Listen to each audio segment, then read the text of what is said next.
जय गुरु जी। संगत जी, दिव्य आभा से आज हम 51 सत्संग सुनेंगे जिसका शीर्षक है श्रद्धा से अनुग्रह। 1999 में मेरे पति कर्नल देवेंद्र सिंह, जो दिल्ली में कार्यरत थे, को पंचकुला निवासी एक मित्र ने गुरु जी के बारे में बताया। हम उनके आशीर्वाद प्राप्त करने से अपने को रोक नहीं पाए और जल्दी ही एम्पायर स्टेट पहुंच गए। उस समय हम अनेक समस्याएं थी। मेरे पति के दोनों गुर्दे प्रत्यारोपित हो चुके थे और वह अत्यंत बीमार चल रहे थे। उनके लिए सेना में कार्य करते रहना भी कठिन प्रतीत हो रहा था। हमारी पूरी जमा पूंजी दूसरे गुर्दे के प्रत्यारोपण में व्यय हो गई थी, जो एक सामान्य असैन्य चिकित्सालय में हुआ था, और उसके पश्चात मेरे पति का 2.5 लाख रुपए व्यय को रक्षा लेखा विभाग CDA द्वारा लौटा दिया गया था। पहले दर्शन पर गुरुजी ने हमें सहर्ष प्रेम पूर्वक स्वीकार किया। हमें प्रतीत हुआ कि हमारी समस्त समस्याएं समाप्त हो गई हैं। गुरुजी के रूप में हमें स्वयं प्रभु और उनके स्वर्ग की प्राप्ति हुई थी। गुरुजी ने अगली बार आते हुए एक ताम्र लोटा और एक चांदी का कड़ा लाने को कहा। उन्होंने उन दोनों वस्तुओं को भी मंत्रित किया और हमारे जीवन में उनकी दया का प्रवाह होने लगा। सर्वप्रथम मेरे पति के स्वास्थ्य में सुधार आने लगा। उनके चिकित्सा परीक्षण सामान्य निकले और उन्होंने कार्यालय जाना शुरू कर दिया।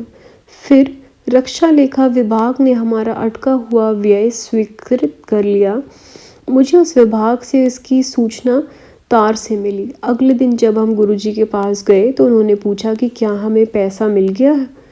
मेरे पति स्टेरॉयड ले रहे थे, जिसका फलस्वरूप उनके नितंब के जोड़ में एक स्नायु अवरुद्ध हो गई।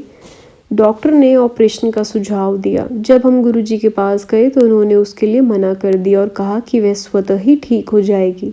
उनके कथन के अनुसार थोड़े दिनों में वह पुनः खुल गई और आज तक ऑपरेशन की ज़रूरत नहीं पड़ी है।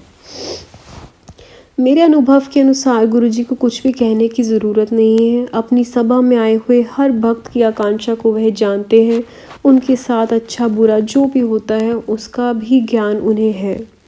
मेरे एक पुत्र और पुत्री थे, परंतु मैं एक और पुत्र चाहती थी। उनकी संगत में बैठे हुए मैंने इसकी कामना करी। सर्वज्ञाता गुरुजी को इस बारे में पता चल गया। घर जाने से पहले जब मैं आज्ञा लेने पास पहुंची तो उन्होंने कहा, ला झोली कर।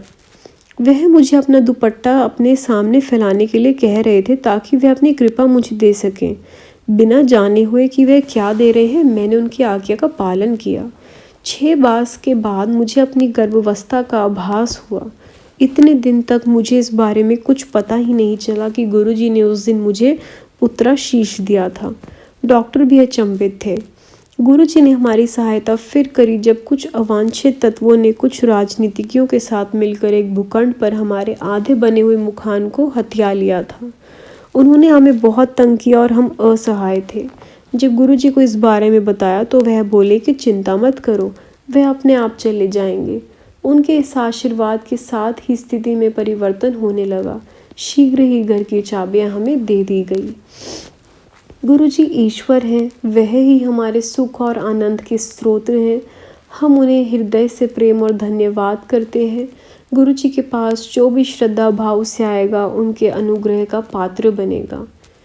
इस सत्संग की समाप्ति होती है। यह लिखित है श्रीमती परमिंदर कौर द्वारा। जय गुरु जी। अनंतम शुक्राना गुरु जी।